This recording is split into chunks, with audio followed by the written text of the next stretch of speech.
farm, family, community. This is Midwest Farm Weekly.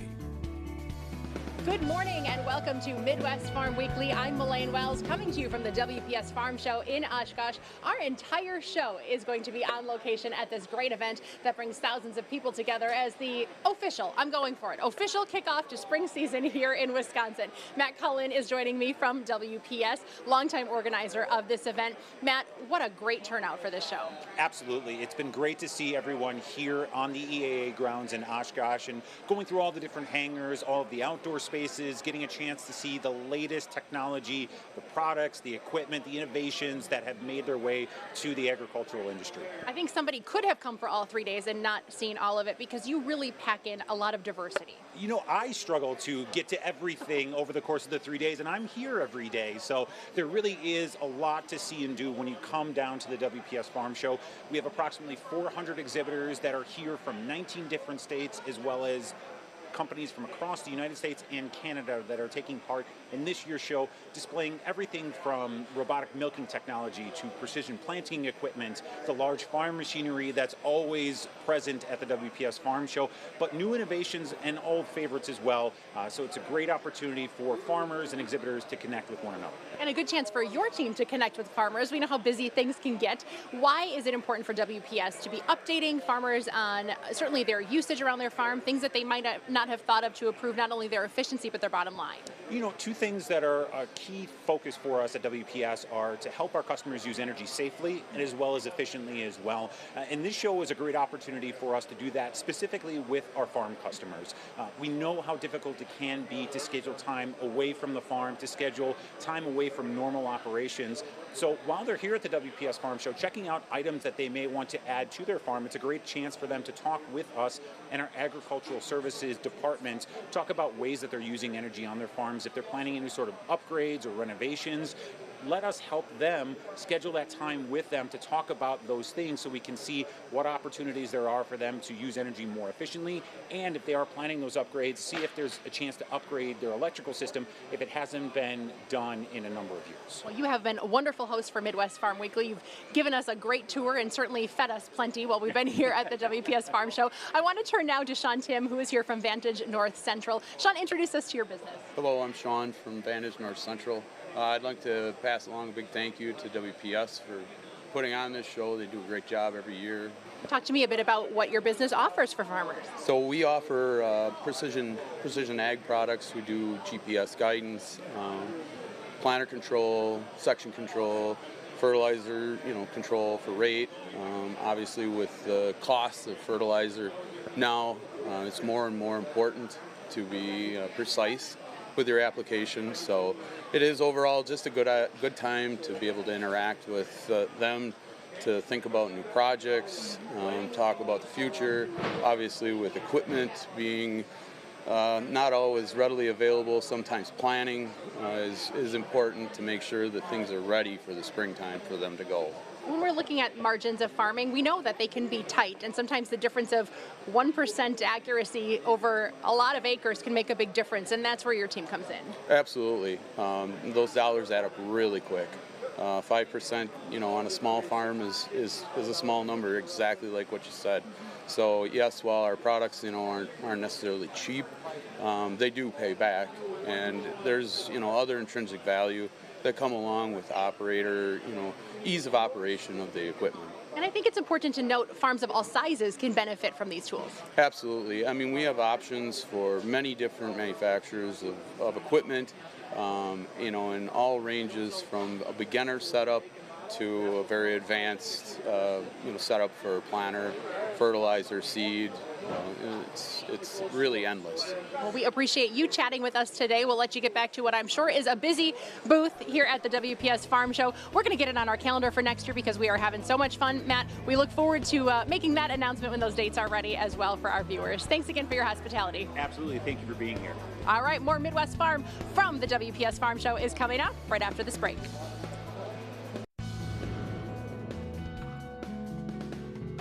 Welcome back to Midwest Farm Weekly. As we continue to move around the WPS Farm Show, there are a few booths that get people to kind of stop in their tracks, one of those being GIA Technologies. I'm joined by James here. People always love to see robotic milking in action.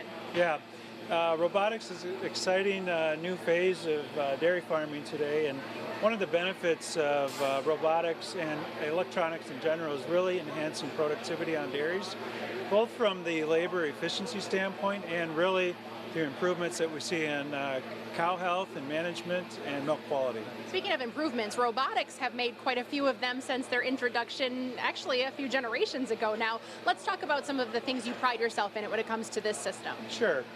Behind us we have a box-style robotic milking system, and again, it really lends to the productivity that we're looking for in a dairy for better cow health, when an animal can milk on her own schedule and take care of herself.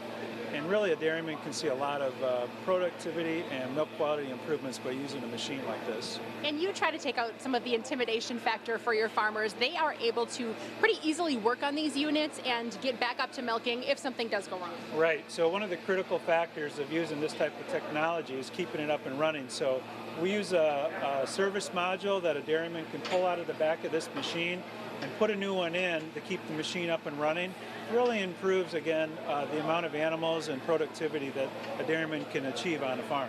And often we think of robotics in a little bit smaller setting, maybe a few units on a farm, but you can also apply this in a rotary. That's exactly right. So the same concept is used on a bigger scale on a rotary platform. Again, gives the dairyman the ability to really control the milk process, but also control the serviceability, having 40 or 50 robots on his dairy. Talk to me about what else consumers are excited about while visiting your booth here at the show. Yeah, the other thing probably is just in the technology side is tag management that we use on cows. It's kind of like the Fitbit for a dairy cow, and we really can monitor a cow, make sure that her well-being is taken care of, she's productive, and it allows for a lot of labor efficiencies managing a large group of animals. All right, we're talking also about managing your herd with maybe fewer people or less hours for those people to spend with Automatic. Lester is here, first-time exhibitor here at the WPS Farm Show, coming all the way from Canada. Welcome to you. Well, thank you. It's great to be in the States here. Yeah, introduce us to the concept of your business. Yeah, so it's actually born off the farm. I used to milk up till about 5 years ago, and then we had to weigh out whether we can spend more time in the barn or spend more time with the product. The product, I always say, is selling itself. I'm not a salesman. The product is the sales, and I'm the man that stands beside it. For people who didn't get a chance to visit your booth, walk us through how this works and the animals specifically that it's designed to help with. Yep, so we started out with calves, but it also will do small animal ruminants of sheep and goats. We can feed up to 100 calves, typically, calves, and then also up to 1,000 animals for sheep and goats with one unit. Approximately 100,000 for both those systems. Labor savings, return on investment can be as close as 2.5 years for return over investment. So it's robotics. I like building it for durability. It has to be user-friendly, not so complicated that the farmer walks away from it, and yet enough robotic that it is a labor saver. So that's what we're trying to offer. And then also just the sheer joy of working with people. So far, everybody who has a larger system in place also has my cell number, and I'm okay with that. I like working with people. Talk to me about the consistency that this product can offer farmers. We know how much animals like things to be the same, and this really allows a producer to have even more control. Yeah, so consistency is extremely important in my opinion. For the calves especially, milk temperature and feeding time of day. So you can feed typically twice a day, 5 days a week, you can do a good job. Most farms I see the weekend throws in a big wrench. This system will, without complaint, just continue right through the weekend.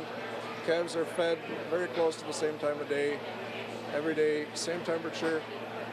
We can monitor milking speed, we can monitor residual milk. If they're not emptying it, we have different, just simple programs to keep on top of that, to see which calves are feeling well and which ones aren't. Well, congratulations on your growing business. And once again, the WPS Farm Show proving its 60-plus year history that this is the place to come to see new technology on display.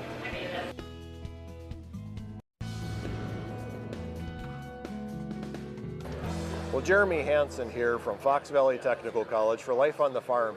And joining me today is Kevin Vosters. Kevin, thank you so much for talking with me today. Oh, my pleasure. Kevin, you are with Fox Valley Tech. Can you tell me a little bit about what you do or what's your title at Fox Valley Tech? Sure. My title is admission specialist. I help students get enrolled into college. And Kevin, you've been at Fox Valley Tech quite a while, even before I was here. How long have you worked with the Tech? I've been at the college almost 33 years. Yeah, 33 years. Mm-hmm. And you have a very critical role with us at the Tech. And, can you tell me a little bit about, from first contact with a potential student to the time they enroll, what does that process look like? Well, my job is to talk to a student, find out what they're interested in, what they want to gain from college, and then help them pick the right degree. Because we got over 200 degrees at the college. And I want to make sure they get into the right one so that they don't waste their time and money. So we have a long conversation about that. Then I invite everybody to come visit the campus. We've got an amazing campus. We've got a lot of awesome equipment to show off. So I love to get them on campus and really show them what we've got. Right, and you are actually probably in some of the background of some of our Life on the Farm segments from the Ag Center because you're always giving tours. So no, I always appreciate that. I'm out there a lot. Yep. So what are some of the ways students can contact Fox Valley Tech? Well, a lot of the first contact we have with students is through our website, or we see them out in the high school, or we get somebody refers them to us. They call the college, and I'm on a team of 9 people, and we get all those referrals coming in, and then we reach out and say, how can we help? Right, and chances are that the first person someone would talk to interested in Fox Valley Tech is you. Or one of your team members. It'd be myself or one of my team members, absolutely. Right, so very, very important role. So now everyone has a face for the voice. Yeah. So, Kevin, we're actually at the Oshkosh Farm Show today, and you've been attending this forever as well, helping us at the Ag Department, pushing our programs a little bit and describing them. What are some of the conversations you have with people walking through today? The thing that strikes me the most is the second, third generations that I've seen. I've been coming to the show since it was in Green Bay for a lot of years. And I see a student who graduated, now they're here with their kid. Or I've even seen a third generation, which makes me feel old. But it's just such a nice environment. You see the same people coming back. They were very successful at the college. Now they want their son or daughter to do the same. Right. So that's what I take away the most from this. Right. And in your opinion, what is the importance of coming to trade shows such as this? This one is so valuable for the agriculture department because there's so many employers here, and most of them are hurting for good workers. So they come by the booth and say, I'm looking for someone who can do this. So I get them to the instructor and they can promote that. And there's a lot of farm families come by and non-farm families. And they're walking by and they may not be thinking college because their son or daughter is a sophomore or a junior, but they see us and they say, hey, we're going to come up with a plan. And then they stop and talk. So we don't want to be out of sight, out of mind. We want to be part of the whole atmosphere and help people start thinking about it. Right. So you're not only networking with employers, but also with the students that are interested in coming to Fox Valley Tech. Absolutely. Absolutely. Yep. Invaluable. Thank you so much, Kevin. You're I very really welcome. appreciate your time talking with me today. You're very welcome. Thanks for having me. Yep. So for Life on the Farm, I'm Jeremy Hansen.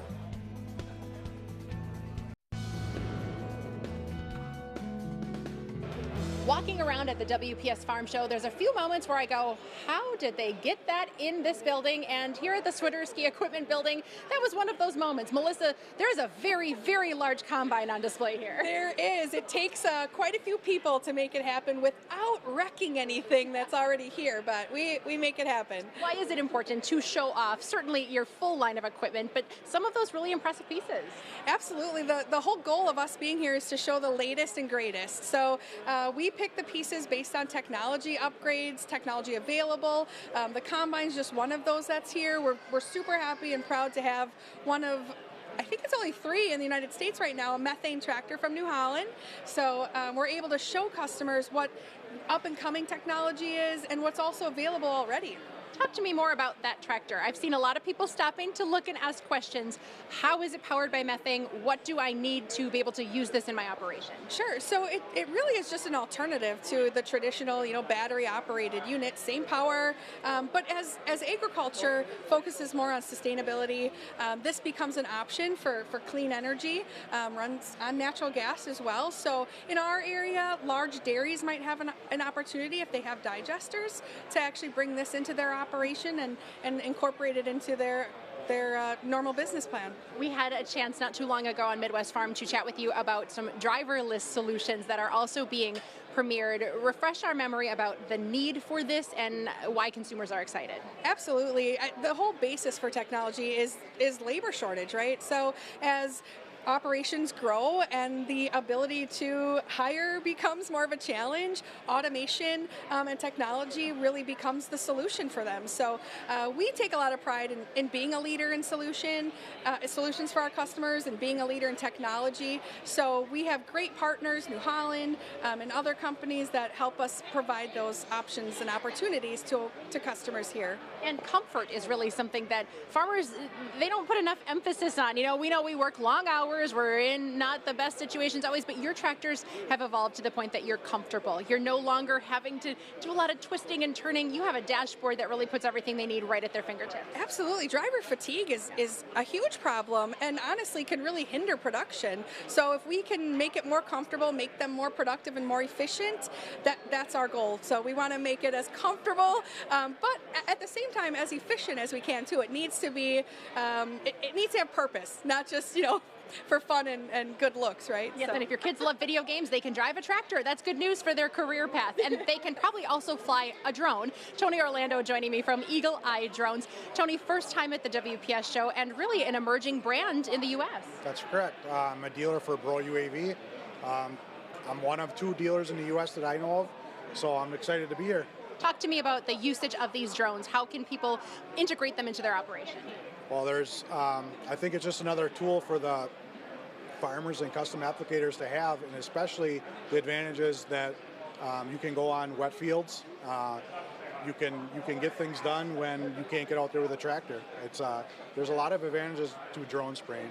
I was just going to ask, we know that drones are great for photography and monitoring fields. The drones you're selling can actually do seeding, they can do spraying. Is this something that as we look at cover cropping, this is going to become critical to maybe broadcast onto an already growing crop? Absolutely. I think cover crop is one of the biggest things that is an advantage, and I think a lot of farmers need to look into doing more of it. I think the programs are out there, they should take advantage of it. It was one of my first questions, no doubt your consumers too. Let's talk about battery life. I think we're making progress, right? Yes, I think it's constantly evolving, but right now it's doing the job, but I think there's a lot of room for improvement too. So. Talk about the size operation that can benefit from a drone. I know we've heard a lot of specialty crop growers, Christmas tree producers using them, but now you can handle row crops. Absolutely. That's the brand that I chose is actually the largest capacity drones in the U.S. And it's a new market because now you can do hundreds of acres a day instead of just acres at a time. We're talking a good amount of capacity. Your experience here as a first-time vendor at the WPS Farm Show? It's great. There's a lot of people, and come on out and see what we got to offer. All right, well, we appreciate you being here, and we appreciate you hosting us in your booth at the WPS Farm Show. It is a chance to see this technology in action. We'll have much more coverage from our stories here on our website, wearegreenbay.com. Just click on the Midwest Farm Weekly tab from the news homepage.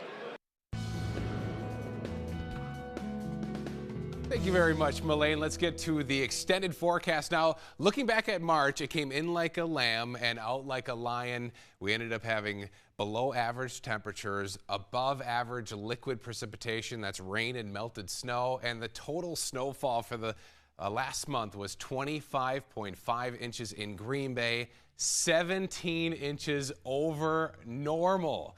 Now, as we look off at the stats list, these are the top 5 snowiest Marches on record. We're nowhere near the top spot, but we're just 6 inches underneath that second spot. We came in at top 3 snowiest March on record, just passing 1989 with 2 feet of snow. Well, as of this season so far, and as of Thursday, we've tallied up 73.5 inches of snow. That's a lot of snow for a winter season because our average is only about 50, and last year at this time we were right around 40 inches of snow.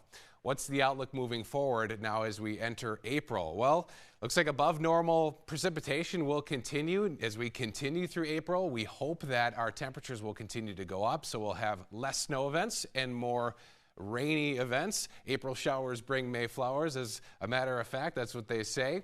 Here's our temperature trend. Yes, a little chilly with some snow chances on Saturday, but as we continue through the forecast, notice how not only our average highs go up from 47 today to 51 by Easter Sunday. Well, we're going to see these temperatures continue up and down around average with some 50s here and there, hoping to continue into April after Easter Sunday with some maybe 60 and 70 degree weather.